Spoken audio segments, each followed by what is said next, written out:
So, hi to everyone. Okay, myself Atika Fatima. Okay, I'll be taking the Java classes for you.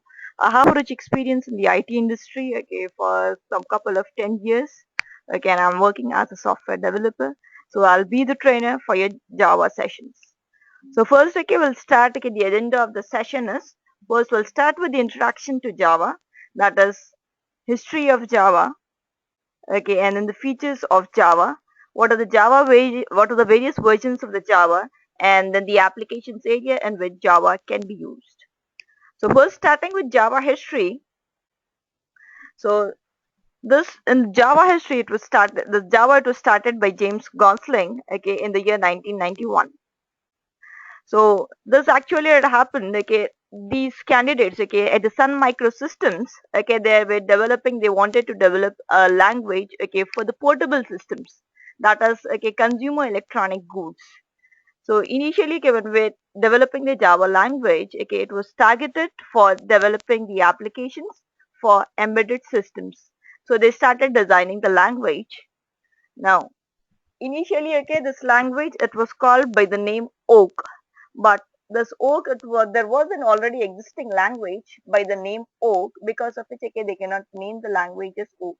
So later on, this Java language, it was renamed to Java. Okay, instead of Oak, they have renamed it to Java.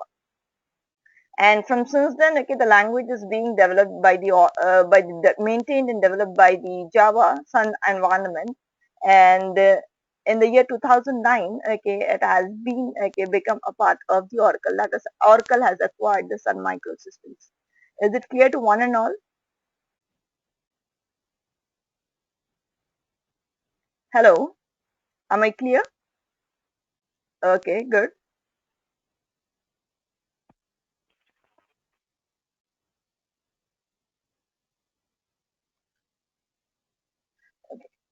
Now coming to the features of Java.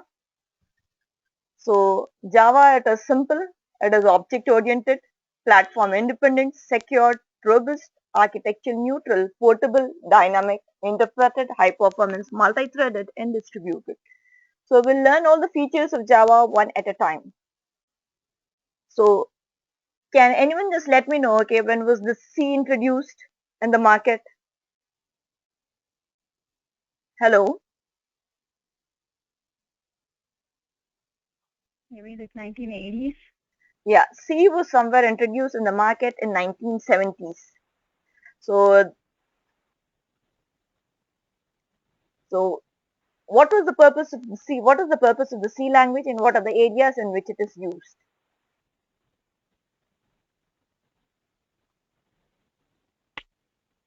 C is mainly used for low-level programming, right? They started with assembly language programming and then they moved to C. So it has a close connection towards assembly language programming, I would say, mainly for like low-level programming or system-level programming.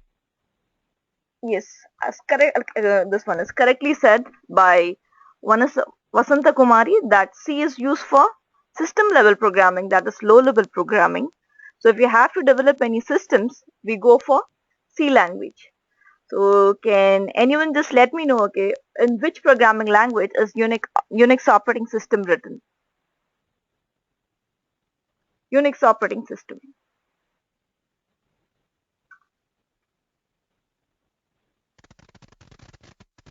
C language. Yeah, correct. Michelle, you are correct. Okay, C is written, Unix operating system is written in C language. So the reason they choose, okay, the C language, okay, for writing the code for the operating system is because the performance of C is very fast, okay, is very high when it comes to interacting with the hardware. So if you have to do any system level programming, we go for C language.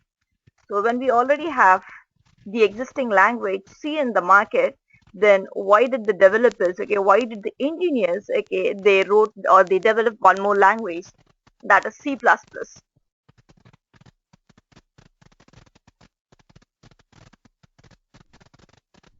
What was the requirement to move from C to C++? One main reason with C++ is the code reusability.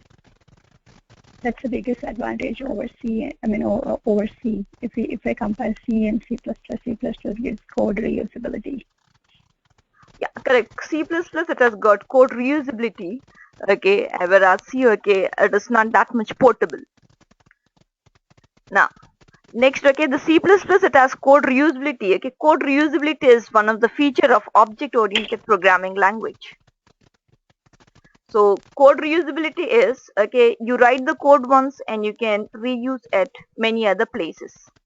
So we'll be discussing more about code reusability in Java because Java it also supports the feature of code reusability. So the limitations of the C programming language is that is, okay, it did not support code reusability, okay, and it did not support encapsulation, it did not support polymorphism, okay. We'll discuss about all these features, okay, in object oriented languages. So programming languages, they are mainly of two types, okay. One is structured programming language, the second one is object oriented programming language. So C is what? Is it structured or object oriented? Object-oriented. C language. Oh, C. The C, object-oriented should be Java then, yes. and the C should be system, like inside the system, the structure. Yeah, C it is structured language and whereas Java it is object oriented programming language. So how is structured language different from object oriented programming language? Structured has fixed block we have to write. This should be there in the code. Otherwise, it will not compile. Yeah, correct. So in the structured programming language, okay, at each, okay, the structures, whatever we are writing, okay, they have got a fixed structure, okay. The code what we are writing, okay, is implemented, okay, is structured, okay, it is completely. For example, okay, you are having some if-else syntax, okay, you are having while syntax, okay, all these are structured. Whereas, okay, in the object-oriented programming language, all your code will revolve around data. Okay, all the code, okay, whatever you are writing, the code what we are writing to develop the software will revolve around the objects. Okay, more on this, okay, how the code revolves around the object, okay, we'll be discussing in the coming classes. So the limitations of the C is, okay, it did not promote, okay, code reusability.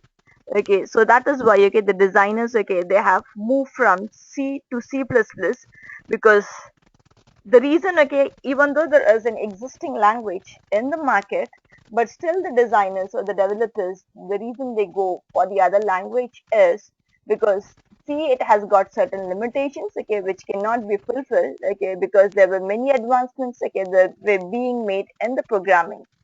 So the outcome was C++, and again C++ has got certain limitations. Okay, it does not support multi-threading. Okay, it cannot run in what you say as distributed environment. Okay, and it is not that much secured. So these with certain limitations of the C++, because of which, okay, the designers, okay, they have moved from C++ to the Java. So the features of Java is it is simple. Why Java is simple is like, okay, you don't have to learn, is it's like you don't have to learn anything, okay, if you're writing the code in Java, or its structure is simple. Why is Java simple? Can anyone let me know, okay, why is Java simple? It doesn't have pointers like C. Can you just come again? Pardon? I said it does not have pointers like C. Yeah, exactly. Okay, it does not have pointers like C, and it does not have operator overloading. So as per the statistics, okay, most of the programs, okay, most of the programming bugs, okay, that are there are because of the pointers and because of the use and because of the operator overloading concepts. Okay, so because of these two features, okay, that is pointers, okay, as well as operator overloading, okay, these are considered as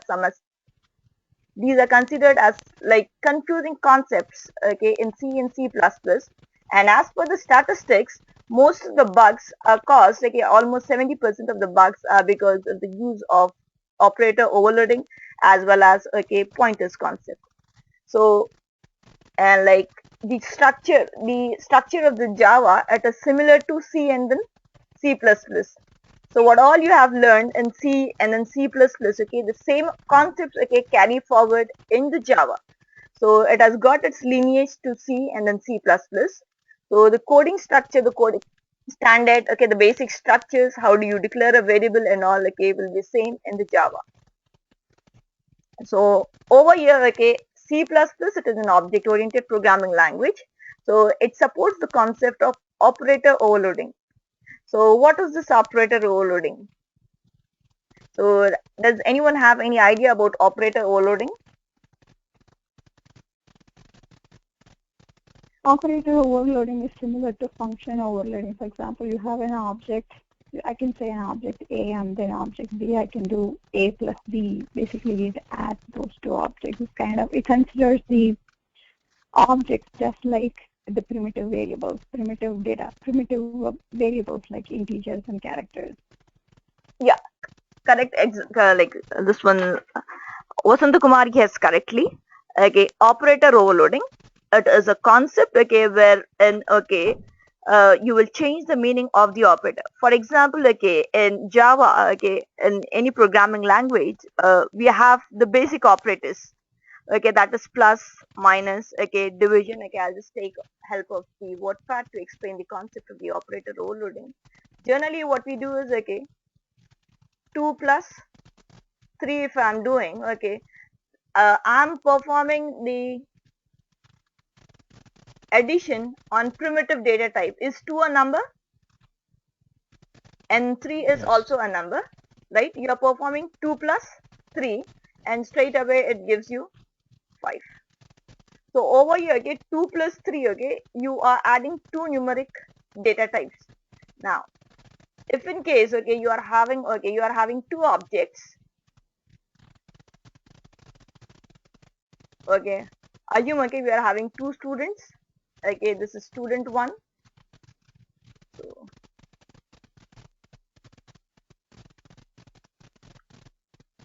okay, this is student 1.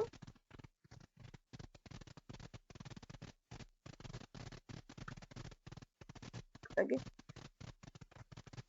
and okay, this is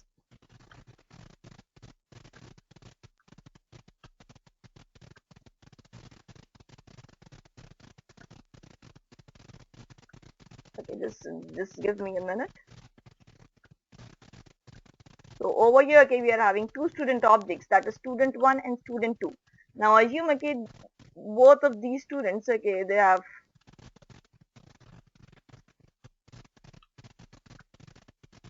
okay, I'm editing this, okay, I'm adding text, okay, this is, okay, this candidate has scored some 10 and this candidate has scored some 20. This candidate has scored 30 and this candidate has scored some marks like 40.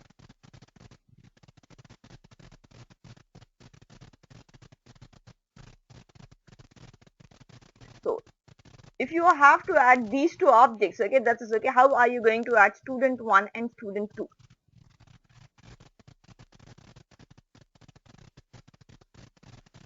So okay, you are having these two objects.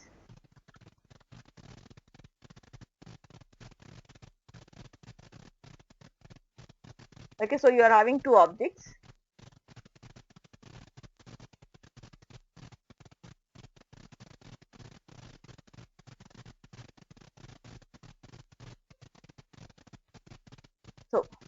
So basically, okay, what I want to do is I want to perform the addition of these two objects. So how are you going to add student 1 plus student 2? That is okay. Object 1 plus object 2. Okay, I want to perform, okay, addition of two objects. Over here we were performing the addition of two numeric data types, but over here, okay, I want to add student 1 plus student 2. So how will I do that? Over here I want to add two objects.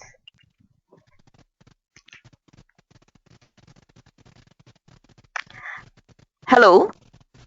Over here I want to add two We objects. can we have a numeric variable there. We can add that. Exactly. Okay, that is okay. You're saying, okay, that you will add 30 plus 30 and then 40 plus 20.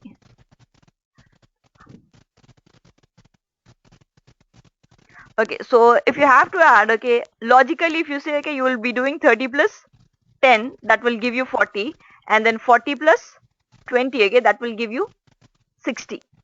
So yeah, 40 plus 20, it is 60. So literally, okay, what are we doing is, okay, we are adding student 1 plus student 2, okay, we are adding in terms of objects. We are adding in terms of objects for it. Example, okay, if you are having two songs, song 1 is an object, okay, you are having two songs. Song 1 is an object, okay, and the other song you are having, okay, that is song 2. So now how are you going to add these songs? That is, okay, the result of the operation what I want is the song 2 should be appended to song 1. Song 2 should be appended to yeah, Bhagya Chimata, okay, you are correct. Okay, the logic for adding two objects, student 1 dot object plus student 2 dot object. Like I'm giving you another example. Okay, for example, assume, okay, we are having two songs object, songs 1 and then song 2. So what I want to do is, okay, I want to add song 2 to song 1. That is, I want to append, okay, song 2 to song 1. So for that, okay, what I'm using is, okay, I'm using the plus operator. So wherein songs 1 and songs 2, okay, that is these are some objects in my program. So how is it possible to add two songs with the help of plus symbol? But it's a alphanumeric operator. How it's a numeric operator? How it will act on alphanumeric? Yeah, correct. That this is a numeric operator. Okay, how is it possible? Okay, to add alphanumeric, and like if I tell you, okay, this is not alpha. Like instead of like the songs, okay, basically it contains all binary data. So internally, okay, it is all binary data. So how is it is possible to add? Okay, that is this one is alphanumeric, and the plus operator it works only for number. So this is the scenario, or this is the case wherein operator overloading will come into picture. That is, you have to change the meaning. Okay, that is, okay, the code for adding two songs or code for adding, okay, two different operator is, sorry, the code for adding two songs is different. So what you have to do is, okay, you have to pick up the data from the song 1. That is, okay, you have to take song 2 and you have to append it, or you have to add it at the end of the song 1. Now for example, now you are having two strings, okay, hello. So how are we going to add two strings? Because hello, that is hello should be concatenated with how are you. How can we do that?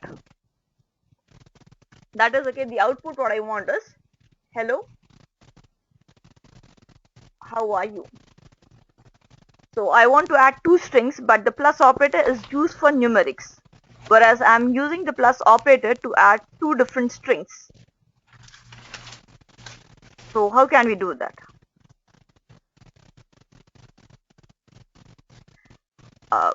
Can anyone let me know? Like as we have already given the answers, okay, let me just add it to that. Okay, as said by one of the participant, okay, this plus operator, okay, it is used for adding numerics, okay, but over here you are changing the meaning of the operator, you are changing how it works. What are we doing is we are adding one string to the another string. The concept, the coding, okay, the like how it performs the addition of two strings, okay, it is different. How it performs addition of two numbers is different. So over here in the operator overloading concept, okay, you are giving a completely different meaning to the operator. In operator overloading concept, what are we doing is we are giving a new meaning to the operator. Okay, that is, instead of adding numeric data types, it is performing the addition of two strings, it is performing the addition of two student objects, okay, it is performing the addition of two string objects. So are we clear on the operator overloading concept? Yeah. Can we proceed? Yeah. Okay, thank you. So this is, okay, this operator overloading concept, okay, this was there in C++, but it has been eliminated in Java. And then go to statement. Now this go to statement is there in C. The purpose of the go to statement, it is used for jumping from one position to the another position. The purpose of the go to statement is, okay, you can jump from, okay, like for example, okay, you are having 4 blocks of programming, okay, you can straight away jump from one block to the block 1 to block 4, block 4 to block 3. So it is not structured. However you want, okay, you can jump, okay. So at the end, okay, it will create a messy code. So for example, okay, you are having some code over here, okay, and then, okay, you are having some code over here, and then, okay, over here you are having some code. So from here, okay, from B I am jumping to C. From B, okay, what I am doing is I am jumping to C, and then from C I am jumping to B, okay, then from B, okay, I come over here, okay, and again I jump to A. So and then from jump I'll jump to something, okay, other code I may write, okay, I'll jump to B. So over here, okay, if you see, okay, it is not structured, okay, at the end, okay, you will not come to know, okay, from which position, okay, you are jumping, okay, from which block you are coming and from which block you are going, okay. It is not a structured way of programming, okay. At the end, okay, you will wrap up or you will end up programming some messy code. So this was one of the problematic area of the C, and it has been eliminated in Java. Okay, we don't have any go to statements in Java. Okay, but we have break and continue. Okay, but we don't have any go to statements in Java. Go to is eliminated because it creates up a messy code. Is go to clear? Is go to clear to one and all? Yeah. Okay, can we proceed? Yes, we can. Okay, thank you. Any questions so far? No, I have no questions. Anyone? Okay, any questions? No. Okay, so header files are eliminated. Header files are eliminated. Okay, so we don't have header files in C. So in C, for example, okay, I'll just give you a basic program. I'll type a basic program on C.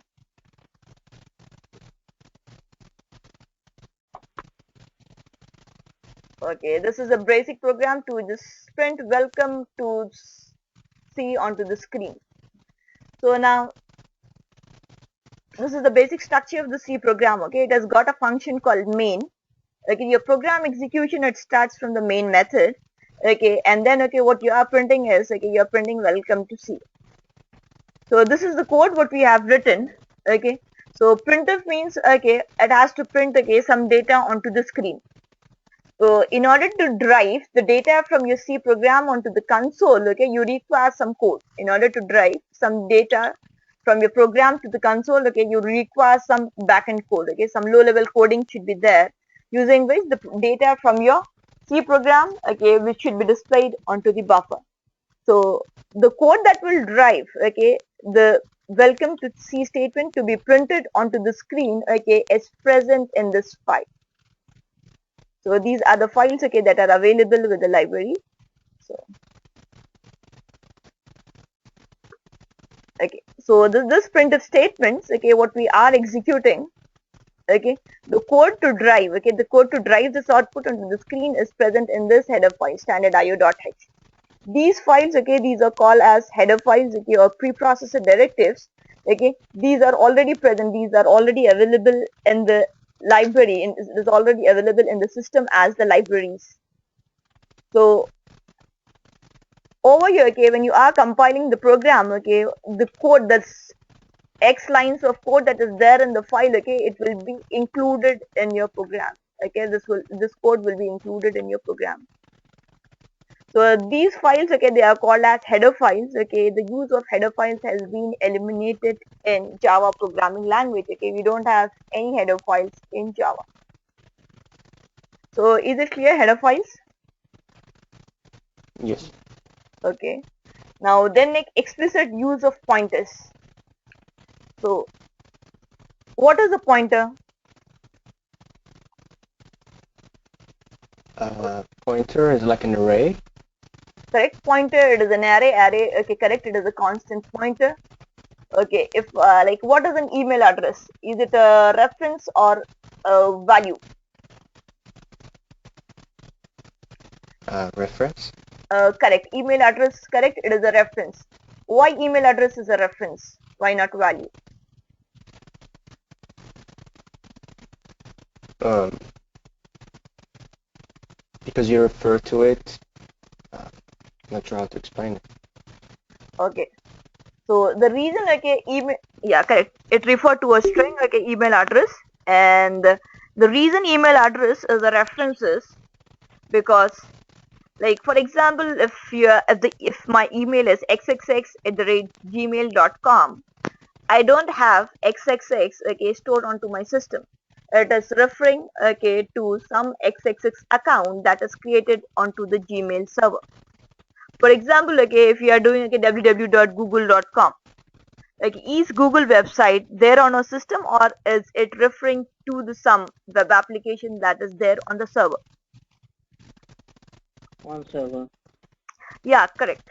So www.gmail.com, if you're typing, okay, it is not a value, okay, it is a reference because it refers to the some application, it refers to the Gmail application that is hosted onto the Gmail server. So in C, okay, we have, sorry, in C and C++, okay, it supports pointer. So pointers, what it does is, it has got direct access to the memory location. Pointers, it has got direct access to the memory location. So for example, okay, you are having, okay, I'll just take an example, okay, what has been shared, okay, pointer is, this is a variable,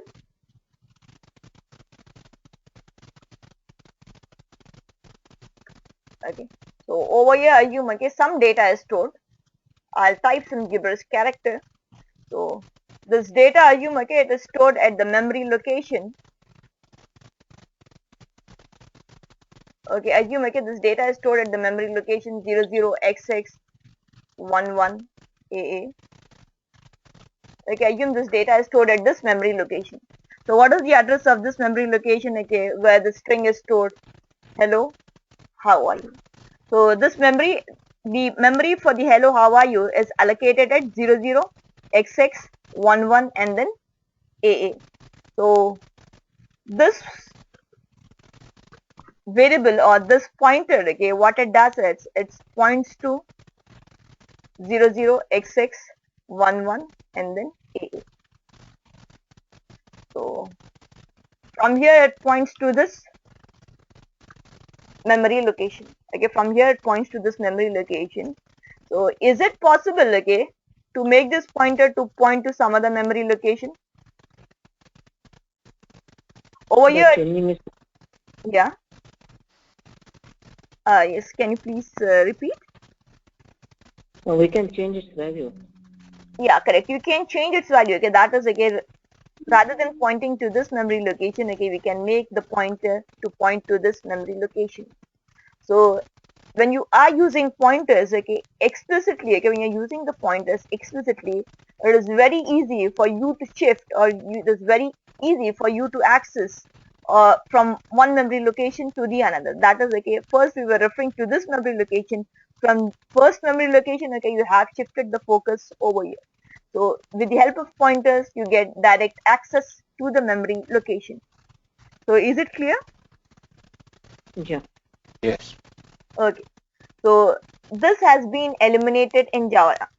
We don't have, okay, explicit pointers in Java, okay, because the reason this has been eliminated is because there are times, okay, at times it is possible, okay, you will try to gain access to the memory location which is forbidden.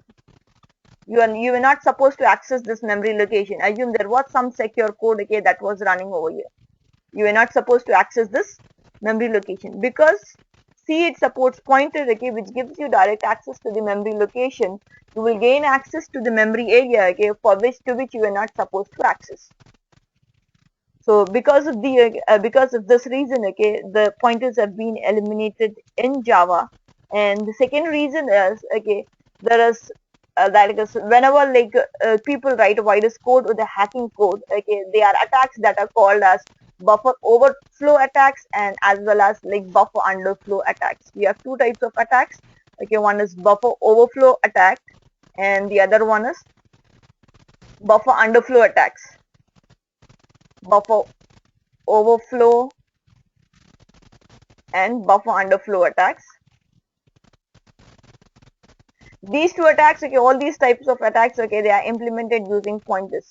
So because, okay, you get direct access to the memory location, okay, you can put whatever, you can gain access to the memory location and you can put whatever data you like, okay. So rather than running the code, so if I get access to the memory this memory location, rather than running the code that is legal, okay, to the program, okay, I will run some hacking code, void some hacking code. I can just replace the code, something, okay, I can get.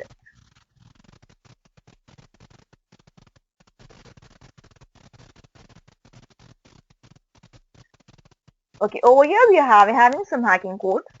So if you get direct access to the memory location, okay, rather than, okay, executing the code that was supposed to be executed in that environment, okay, I'll get access to the memory location. Okay, when I'm gaining access to the memory location, I'll try to run some XYZ code. Okay, that is, I will gain illegal access to the operating system. Is it clear? Yes. Okay, thank you. Okay, now next is garbage collection. Now over here, with the help of the pointers, okay, this is the memory that is allocated and this is the memory that is allocated. So now this pointer is accessing which memory location, either this first one or the second one. Now, Second one. yeah, the pointer is accessing, okay, the second memory location. So what about this one then? Assume, okay, it is consuming some 20 bytes, okay. Assume, okay, this is consuming some 20 bytes of data. So what about this memory location then? It's waste. Yeah, correct. It is wasted. So in C programming, okay, if you're going with C and C++, if the programmer has allocated the memory, okay, then the programmer should take care of deleting the memory as well, okay, or freeing the memory. Over here, as you said, okay, how many bytes it is using? 20 bytes. But this pointer, it is no longer using this memory. Its focus has been shifted to this one. So over here we are wasting 20 bytes. As a programmer, okay, when you are writing C++ code, okay, you have to take care of memory allocation as well as memory deallocation. Over here, okay, you have to write the code to delete the memory. You are allocating the memory, okay, and then, okay, you have to write the code to delete the memory. Okay, over here memory is allocated, you have to write the explicit code, okay, to delete the memory. But in Java, okay, there is a process that is called as garbage collection. In Java, there is a process that is called as garbage collection. So you will allocate the memory, but you don't have to worry about how the memory is deallocated. In Java, okay, we have a process that is called as garbage collection. You will allocate a memory, but you need not take care, okay, how to release the resources when the resource is no longer being used, when this object goes out of scope, that is when none of your code, okay, when your program is no longer using this object, Java takes up the responsibility to free up this memory. Okay, you don't have to write the code, okay, Java will take up the responsibility to free the memory. Okay, more in detail about the garbage collection, okay, we'll be discussing in the coming class.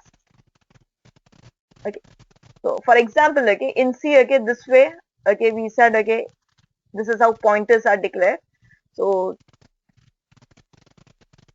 new character. So how many bytes we have allocated to this pointer? Okay, so pointer, it is a memory location. So how many bytes we are allocating to the pointer? How many bytes, okay, we are allocating to the pointer? Okay, this is how many bytes we have allocated approximately 10 bytes. So this pointer is pointing to this memory location, right? So over here, okay, you can store something. Where are you now? Now, when you are shifting the focus from one to another, okay, if you have to delete this, okay, if you have to delete the 10 bytes what you have allocated, you have to write the code explicitly in C, okay, delete PTR. Then what it does is, okay, then it will delete this memory. Then this memory will be deleted. So who is taking care of allocating as well as deallocating memory in Java? Is the compiler taking care or the programmer? Compiler. No, this one delete pointer has like this code is inserted by the compiler, or we have written the code.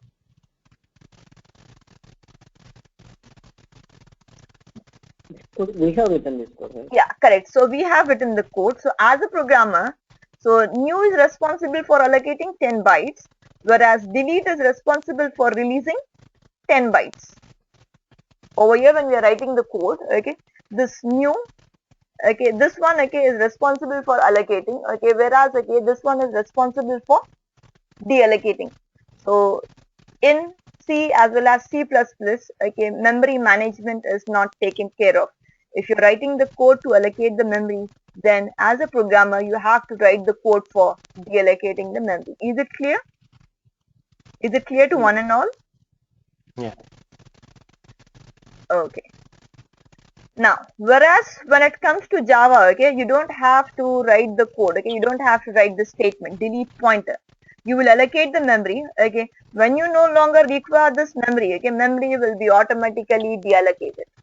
In the Java, okay, you don't have to write this statement, okay, you don't have to write this statement, okay. When you are no longer using the objects, okay, memory will be deallocated automatically. For example, okay, you have created some 10 objects. You have created some 10 objects in Java. Assume again, these are the objects you have created. So 1, 2, 3. Okay, these are the 3 objects what I have created. So the current object what I am using is the object that is in the orange color. The current object what I am using is, okay, in the orange color. So gray color signifies that these objects are no longer being used. So how many objects we have as of now in the system? 4. Yeah, correct. We are having 4 objects. Okay. Now, but these 4 objects have been grayed out, means we are no longer using these objects. So assume, okay, each object is taking some 10 MB. Okay, assume each object is taking some 10 MB. So 10, 20, and then 30, and this is one is 40. So total, okay, 30 bytes has to be freed. Okay, 10 bytes, and then 10 bytes. So how many bytes you have to free in the system? 30. Correct. You have to free 30 bytes in the system.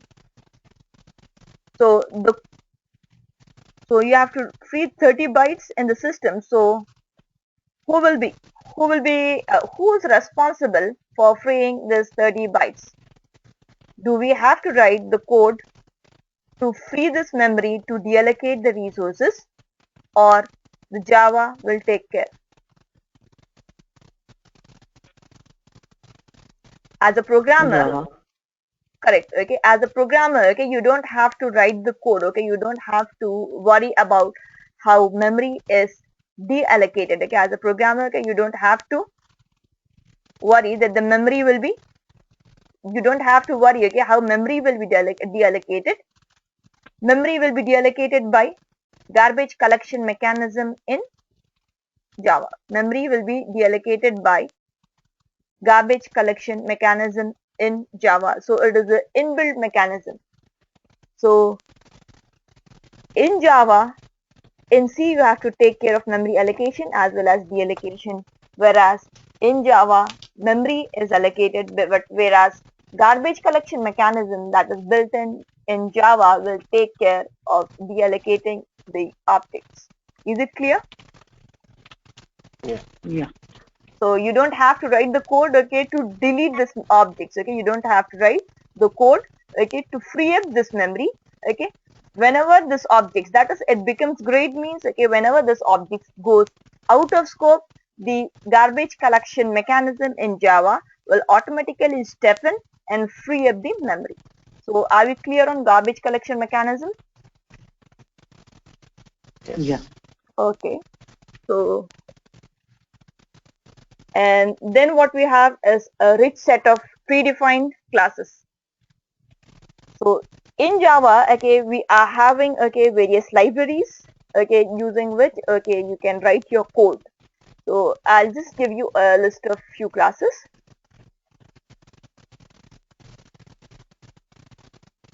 Like, okay, if you have to do some programming related to networking, okay, you have got library called java.net. If in case, okay, if you want to do some stuff, okay, related to files, if you want to do some stuff related to files, then you have got java.io. Okay, the io package, the io, okay, this is the package, or it consists of libraries that has got all the features related to io. Stands for input and then output. And then, okay, java.net. Okay, if you have to do some network related stuff, okay, then you'll go with java.net. Now if you want to connect to the databases, okay, if you want to connect to some databases, then you have a package. Hello, am I audible? Hello? Yeah, hello. Okay, sorry, like audio connection was lost. So java.sql package. And if you want to do some stuff like multi-threading stuff, if you want to do, okay, then you have, sorry, it is thread. Okay, threading package. So there, Java, it consists of many rich libraries, many packages that are available, using which, okay, you can do your program. Okay, we can write your program. Okay, it has got a rich set of libraries. Okay, media player library we have SQL package.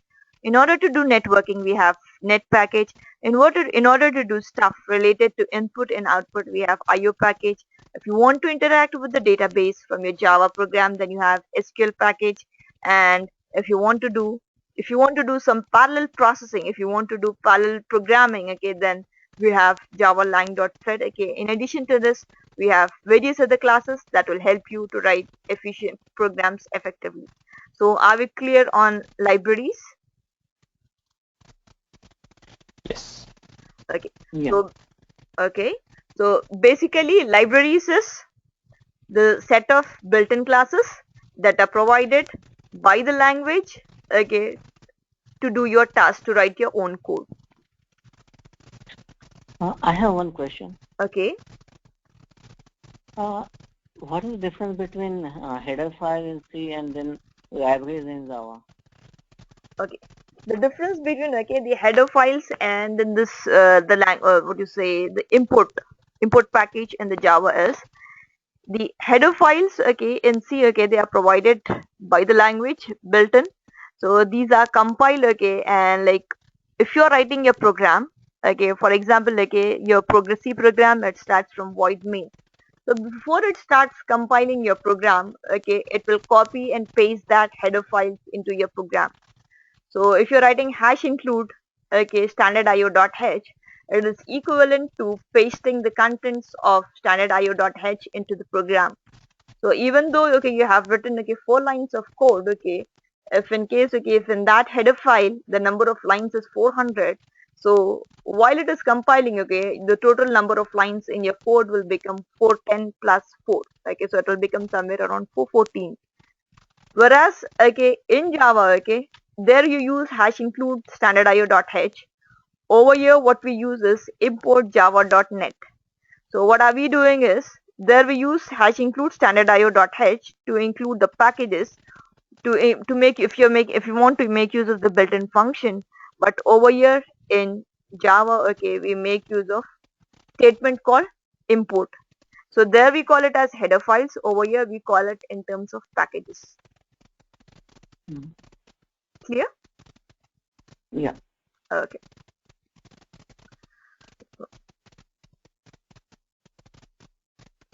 So the reason Java is simple is because its structure is similar to C and C++. Operator overloading, go to statements are eliminated, header files have been eliminated, explicit use of pointers is eliminated, implicit use we have, but explicit use of pointers have been eliminated, garbage collection, and it has got a rich set of predefined classes. So is it clear why Java is simple? Yeah. Is it okay? Is it clear to one and all? Is why Java is simple? Yes. Okay. So can we proceed? Yeah, we can. Now, features of Java, one is like simple. Okay. Second is okay, it is object oriented. Okay. Java is an object oriented technology. So in Java, like C++, which has been inherited from C, in C, okay, you can write the programs in both the styles. Okay, that is in the program in the sequential style, in the procedural style, as well as in the object oriented style. So in the object oriented style, okay, this object oriented programming methodology, okay, it has been considered, it has been developed, okay, by taking all the real time concepts in mind, okay, all the real world examples, and by taking all this into consideration, object oriented programming methodology has been developed. So this Java, okay, it is a pure object, it is based on object oriented language, okay, it is an object oriented language. In object oriented, now when you are writing C programs, for example, okay, if you're writing the code to develop a calculator in C program, which has got 4 functions, that is addition, subtraction, multiplication, and division. So this code, okay, you will write it in 4 functions. So in C language, okay, whenever you are writing the code to develop an application, the code will revolve around functions, whereas when it comes to Java, okay, the code will revolve around the objects. The code will revolve around classes and objects. So, and in object-oriented programming, okay, an object it has got two things. An object it has got two things. One is state, second one is behavior. In object oriented programming, okay, object it has got two things. One is state, second one is behavior. So for example, if you take a like real time example, like if you want to consider an example for the object, like in the real world,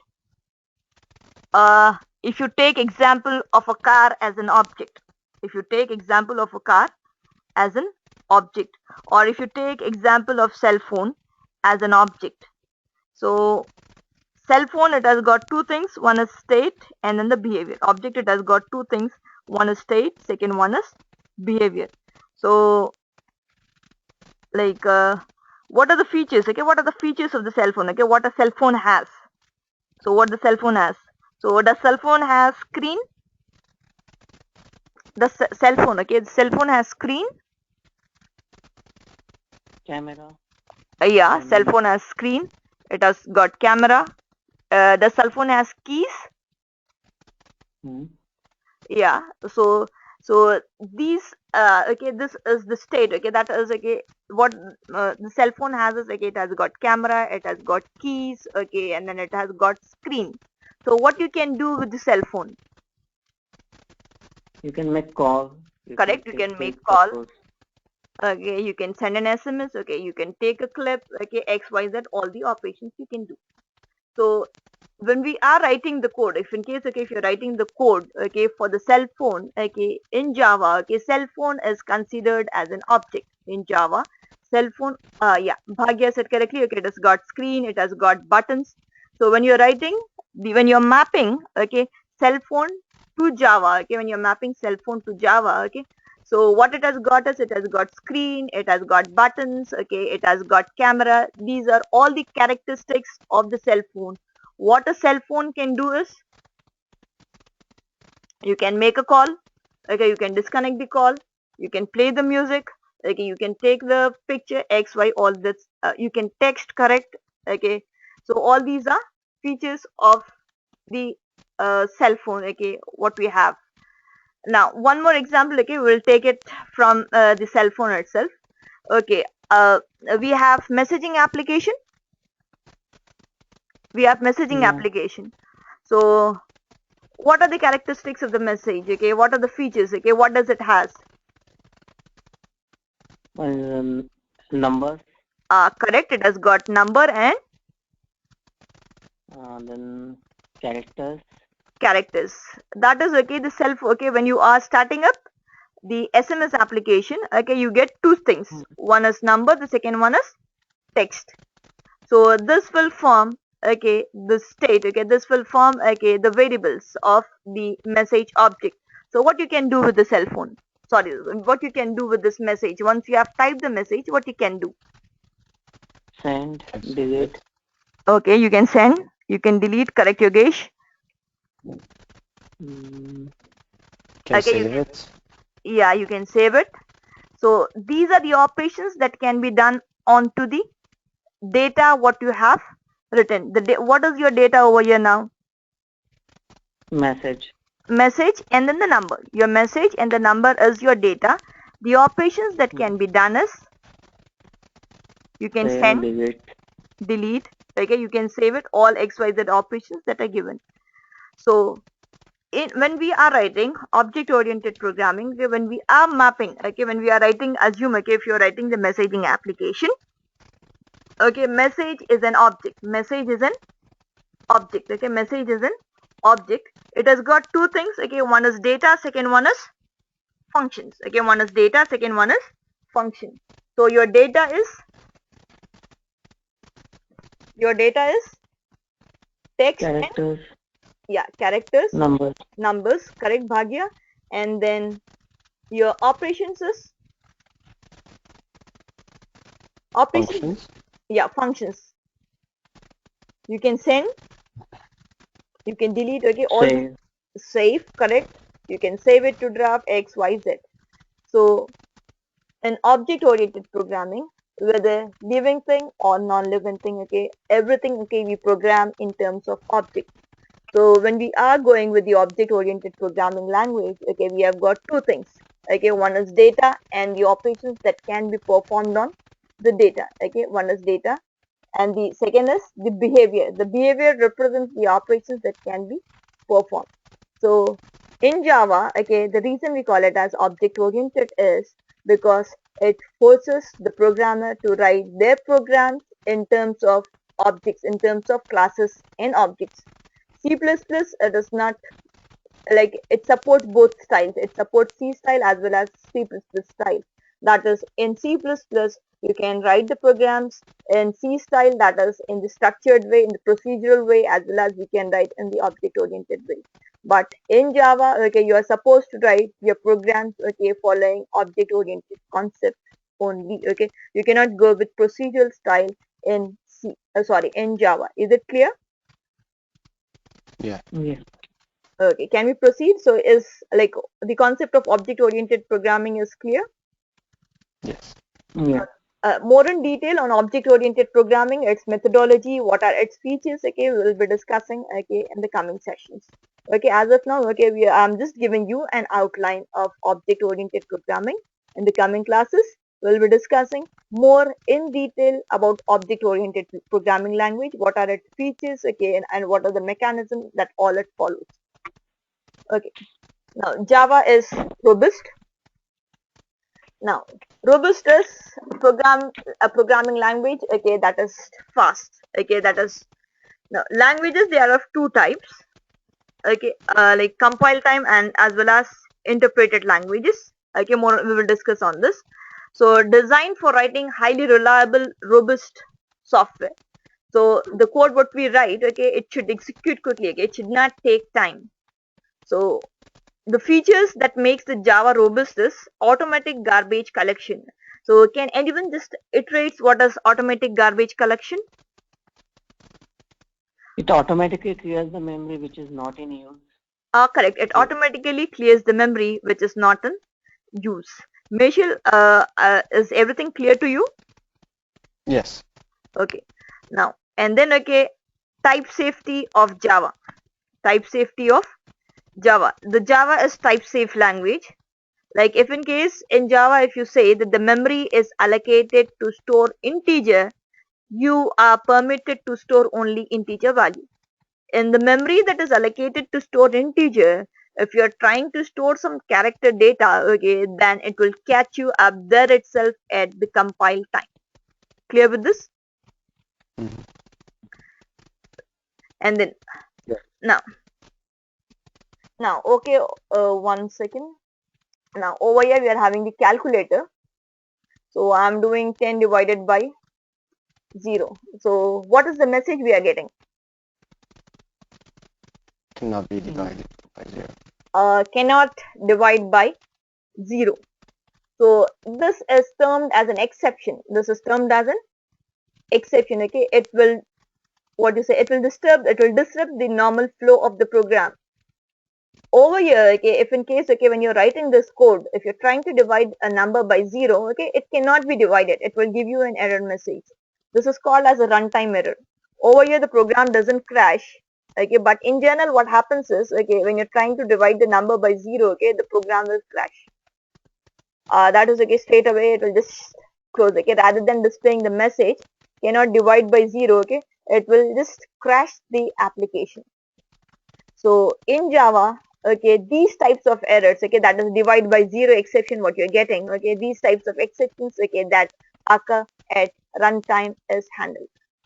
So over here, if you see, okay, when your program is running, okay, over here, see, okay, if the program is running, okay, when the program is executing, okay, there is a possibility that you may get certain types of errors. You may get certain types of errors.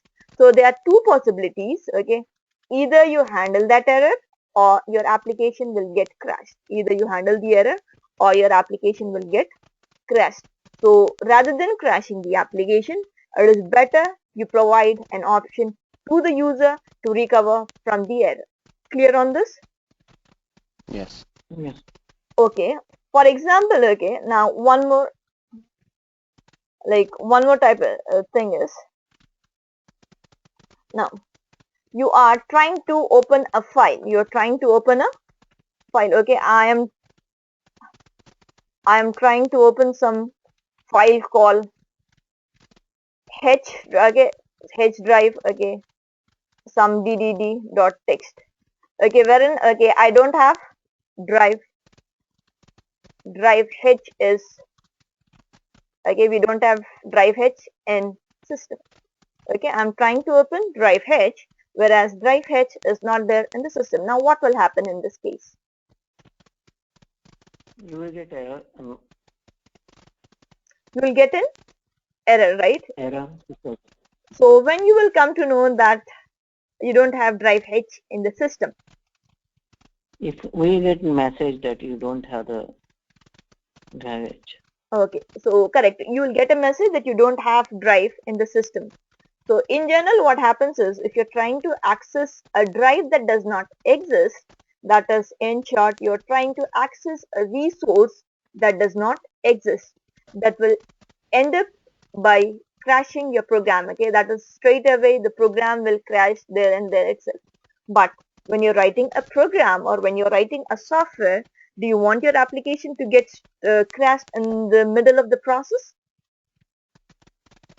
No. No, correct. So when we are writing an application, we don't want our application to get crashed, okay, in the middle of the process if in case it meets with some type of error. So in order to handle these type of situations, okay, we are having, okay, exception handling concepts. Okay, so this types of error, okay, when they occur at runtime, can be handled in the Java programming language. So rather than, okay, your program getting crashed, it will give an information to the user that you don't have the specific drive, okay, that you don't have drive H in the system. So are we clear on this? Yes. So are we clear on this? Is it clear to one and all? Yes. Can we proceed? Yeah. Okay, fine. So the reason Java is robust is because you can write, okay, highly reliable software, okay, automatic garbage collection is there, and then we have type safety. If you say integer, you will be able to store integer. It will not permit you to store any other data type other than integer, and most of your stuff will be compiled will be checked at compile time as well as runtime.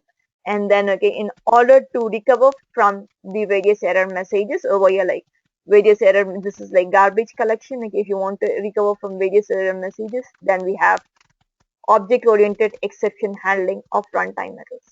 Runtime errors that occurs when the program is in execution. In order to recover from these errors, okay, as we have discussed, okay, there is exception handling concept that is provided by the Java. So rather than crashing the application, okay, you will be able to give an informative message to the user.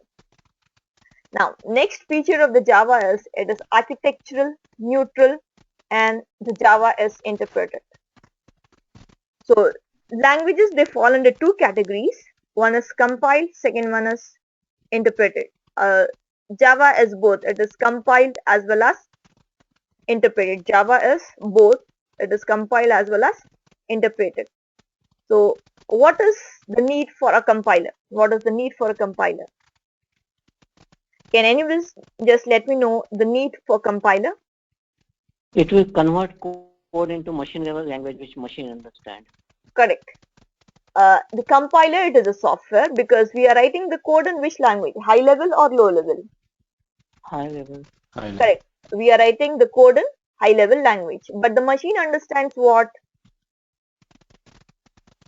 Low level or high level? Low level.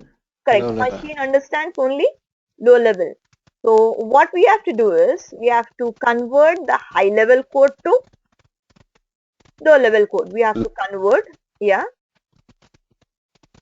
We have to convert the high level code to low level code.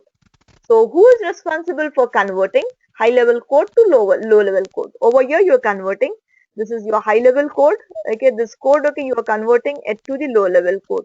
So who is responsible for converting high level code to low level code? The compiler. Correct. Compiler, it is a software that is responsible for converting high level code to the low level code because machine, it understands only, okay, this is your high level code, okay, this is converted to the low level code. The compiler is the software, okay, that is responsible for converting high level code to low level code. So C is what? Is it compiler based or is it like interpreter based? Compiler based. Correct.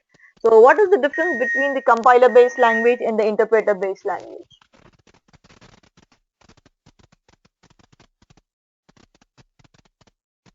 Now, in compiler based language, okay, in the compiler based language, if you have written 10 lines of code, okay, all 10 lines of code will be translated one at a time. For example, okay, C is a compiler based language. Okay, for example, okay, if you're writing a program in C, okay, integer a equal to 10 something, okay, and then you are trying to printf welcome. So this complete code, okay, will be translated by the compiler at one shot. This complete code, okay, will be translated by the compiler to the machine level code, okay, at one shot. Whereas in case of interpreter, okay, interpreter, what it does, first it will translate void main, okay, assume, okay, something, okay, this is void underscore main, okay, it is translating it, okay. So interpreter will translate the code one at a time. First it will translate or first it will execute. Okay, first it will execute which line? Interpreter? First void line. Yeah, void and then main, and then next it will execute this one, and then okay, integer a equal to 10, and then this one. So if in case, okay, if your program is stuck at this point in interpreter, okay, if your program is stuck at this point, okay, will it go to the next line? No. No. Correct. So in the interpreter, okay, it is done line by line. Okay, if the program is stuck, okay, if there is an error on this line, okay, then the program execution will not proceed to the next line until you rectify the error. So interpreter, it will do what?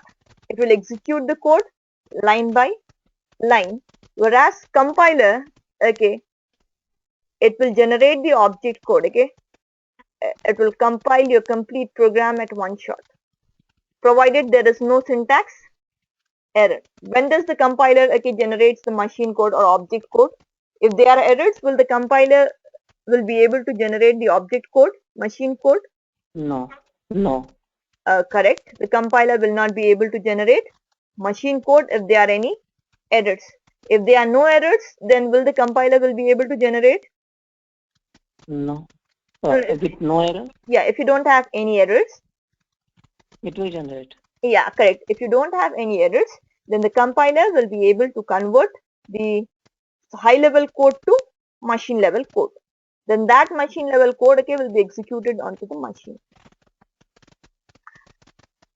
So which one is faster, compile time or interpreted? Compile time. Yes, compile time languages, they are faster than interpreted language, because over here the code is compiled. Okay, the total code is compiled. Okay, you just have to run the code into the machine. Whereas in case of interpreter based, okay, it is execution is line by line. It compiles and then interprets. Okay, it interprets line by line. Whereas in compile time based language, okay, all the code is converted to the machine code at one shot, and finally when you are executing the program onto the runtime environment, okay, this complete code, the complete object code is executed at one shot. Okay, so it doesn't have to wait, okay, because the object code that is generated, is it with bugs or free of bugs? Object code, it will be free of bugs. Correct. The object code what is generated is free of bugs. So there is no point, okay, that your program will stop somewhere in between, because your code is already free of bugs. Your code is already free of bugs. Okay, so you will not come across a situation, okay, wherein your code will halt or will make some stops in between. Whereas in the interpreter, it is line by line. Okay, it is line by line. So compile time languages are faster when it comes compared to interpreter based languages. Are we clear on the compile time languages and the interpreted languages? Yes. I have one question regarding this interpreted time. Okay. Because in Java, we are first compiling and then Yes. interpreting. Yes. In compilation only, we are removing all the errors. Then Yes. why interpreter is required? Oh yeah, we are coming to that point. Java is both compile as well as interpreted. So let me go back to the screen. Okay. So in Java, okay, you are compiling the program that is generating the bytecode.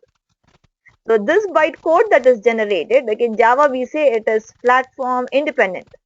Okay, Java slogan is you write once and then you can run it anywhere. You write one and you can run it anywhere. That is the code that you have written. Okay, you can execute it on Solaris. Okay, you can execute it on Linux operating system, and you can execute it on Windows operating system. So in Java, okay, execution is in two steps. Java is both compile as well as interpreted. So this is your compile code. This is your compile code. So the OS code of each machine, is it same or different? Is the code for Solaris operating system and the Linux operating system, is it same or it varies? It will vary. Okay, and what about Linux and Windows? The machine code. Correct.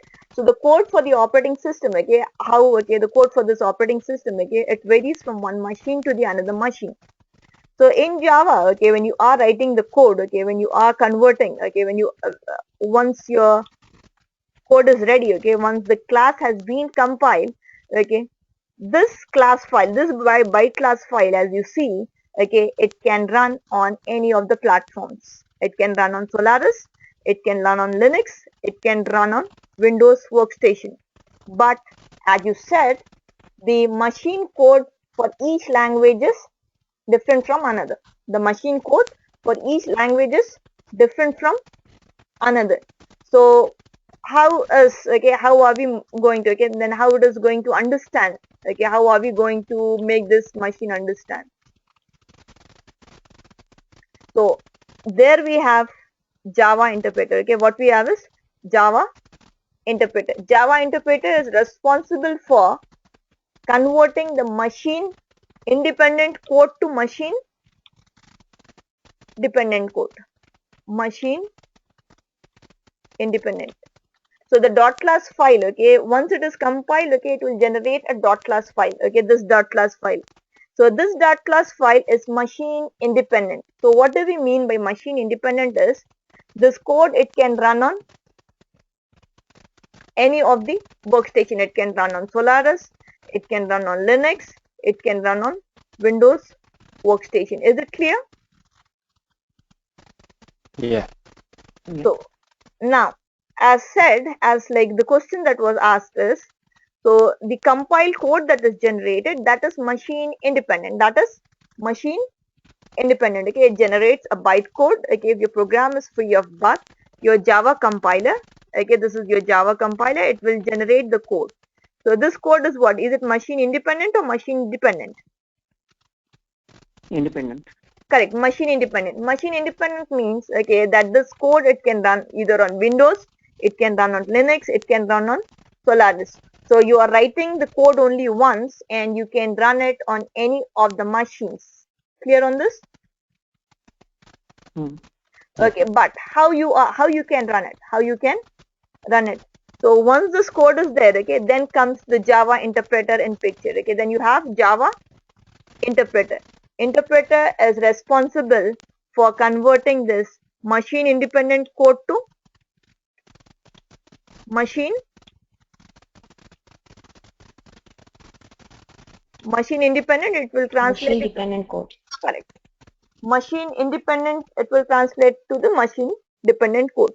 So that is the reason, okay, when you see, okay, onto the Oracle website, you have JRE for specific, okay, JRE for Windows, you have JRE for Linux, and you have JRE for Solaris, okay, JRE for Mac, okay, you have JRE for different versions of the operating system. So the interpreter is responsible for what? Converting the code from machine independent To to machine dependent. machine dependent. Exactly. So clear on this? So execution in Java is done in how many steps? One step or two steps? Two steps. First is compilation or interpretation. Interpreted. Compile. Correct. So what does the Java compiler does? It converts high level to machine level code. Correct. The job of the Java compiler is that it converts the high level code to the low level code. So the low level code that is generated, is it machine dependent or machine independent? Machine independent. Okay. Because the code is machine independent, you can execute it on any of the machines. So that is why, okay, the slogan, okay, Java slogan is, okay, you can write once and run anywhere. Are you writing 3 different codes? Okay, one for Solaris, one for Linux, and one for Windows, or you're writing only one Java file? No. Are we writing? One Okay, correct. You are writing only one Java file. Then who is responsible for converting the machine independent code to the machine dependent code? interpreter. Correct. Interpreter is responsible for converting the machine independent code to the machine dependent code. Okay, because we have different, okay, operating system, and the operating system code, okay, will differ from one machine to the another machine. So in order the program to run, it should be converted into a form that the Windows understand. Okay, so in order for your Java program to run into the onto the Linux workstation, it should be converted into a form which Linux can understand. Okay, for your Java program to run on Solaris, it should be converted into a form which Solaris can understand. So who does the job of this conversion? Is it Java Interpreter? correct, Java interpret. So clear on this? Yeah. So so it is architectural neutral and then it is compiled as well as interpreted language. So the compiler will generate the bytecode and we have the Java interpreter that is responsible for executing the code or converting it from machine independent to machine dependent. That is what is Java slogan. You can write once and you can run on and you can run anywhere. You can run on the any of the platform. Okay, you don't have to write different versions for each of the platform. Okay, you don't have to repeat the program for each platform. You just write once and the Java interpreter will do the job of converting the code to the machine code, machine from machine independent to machine dependent. So are we clear on this? Yes. Hello. Okay. Any Yeah, yes. so is it clear? Is it clear to one and all why is Java compiled and interpreted? Yes. Yeah. Okay.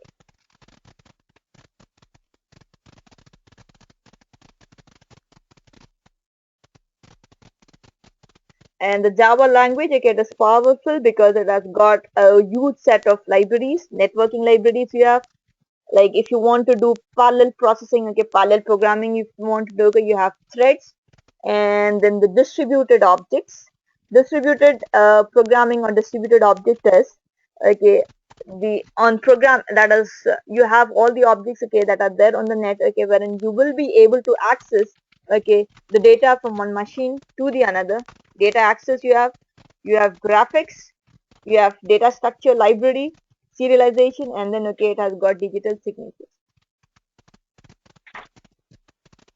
So any doubts on the concept that we have discussed so far? Java is popular. Okay, the based on the job strings based on indeed.com, okay, you can see this graph. Okay, percentage, the JavaScript we have, and then PHP, Python, okay, Ruby, Perl, okay, sorry, Java. Okay, so any doubts so far on the concepts that No. we have discussed? So I kindly request, okay, we'll wind up the session for today. Okay, we'll just iterate the topics what we have learned. Okay, I'll so like I request, okay, Maheshal, okay, can you just like explain? Can you just like iterate what is like history of Java? Maheshal, can you just iterate for us like a history of Java? Can you just give a brief synopsis on history of Java?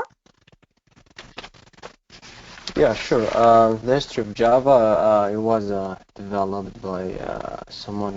It's called is James Soling, Yes, and first it was called Green Talk, and then they called it Oak, yes.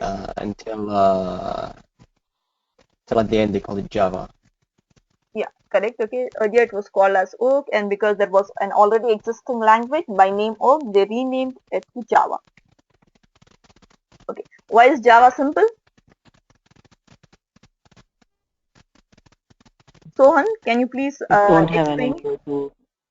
Yeah, it doesn't have any pointers. Explicit use of pointers is not there. Sohan, could you please explain why Java is simple? Sohan, code. Okay, fine. Okay, code reusability. Okay, the reason Java is simple is because it has got code reusability features. Correct. It is object oriented.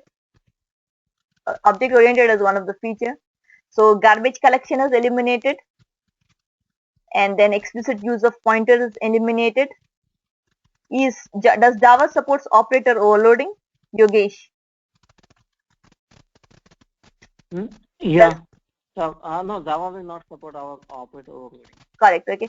Can you explain operator overloading concept? Can you just briefly explain? What is? Operator overloading is you are giving different meaning to the operator. Like we have numeric operators, and we are trying to club alphanumeric or any string by using numeric operator.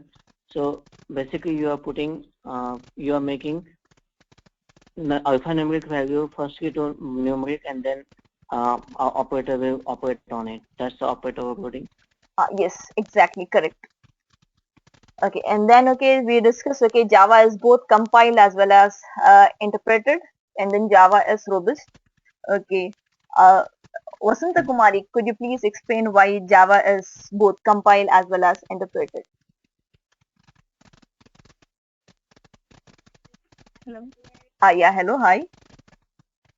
Yes. Java is both. It is Java compiled. is Hmm? Java is both compiled and interpreted because it has divided the step into two. When it compiles, it creates bytecode, and the bytecode is machine independent. And if you want to run the bytecode on multiple platforms, obviously we need the interpreter, which is the Java runtime environment.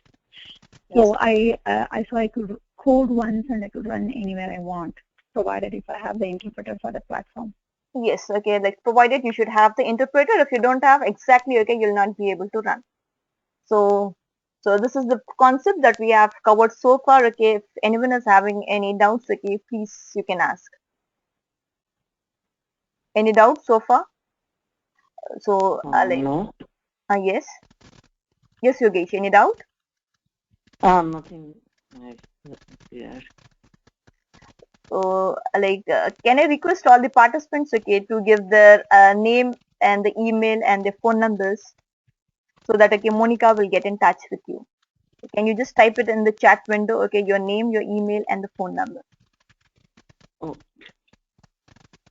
I request all the participants, okay, to text their name, email, and their phone number in the chat window so that Monica can get in touch with you.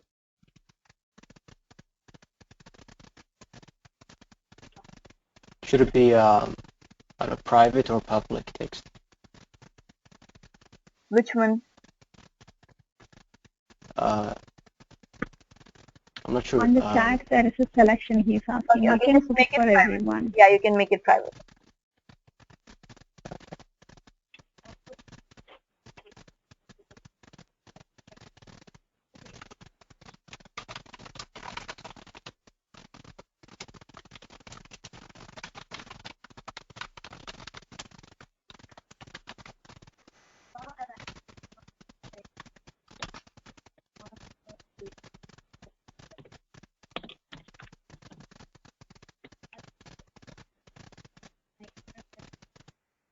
So I have received from Bhagya, and then Ramya, and then Sohan, Soha,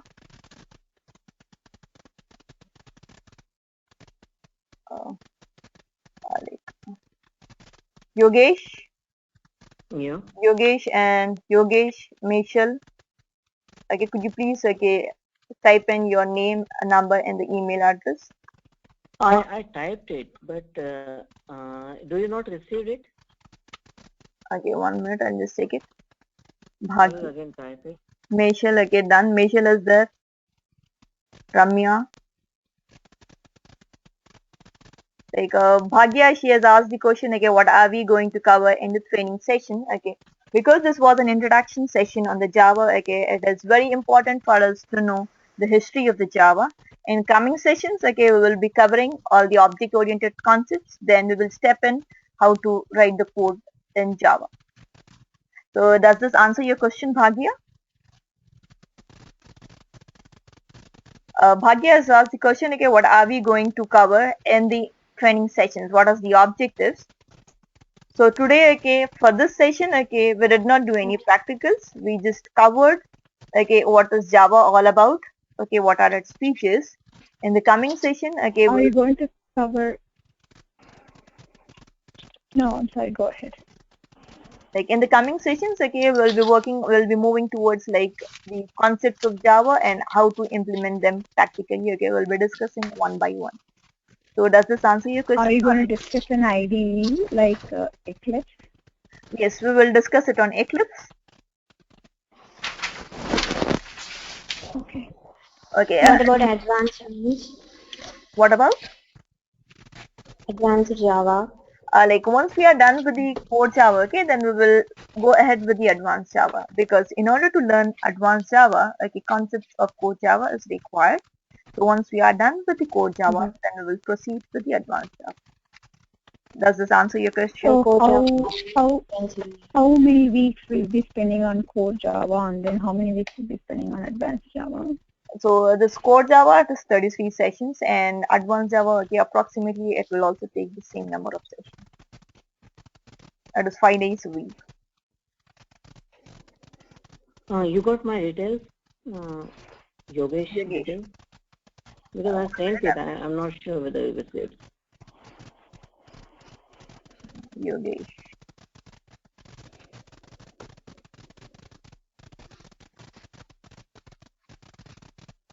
No, I did not receive.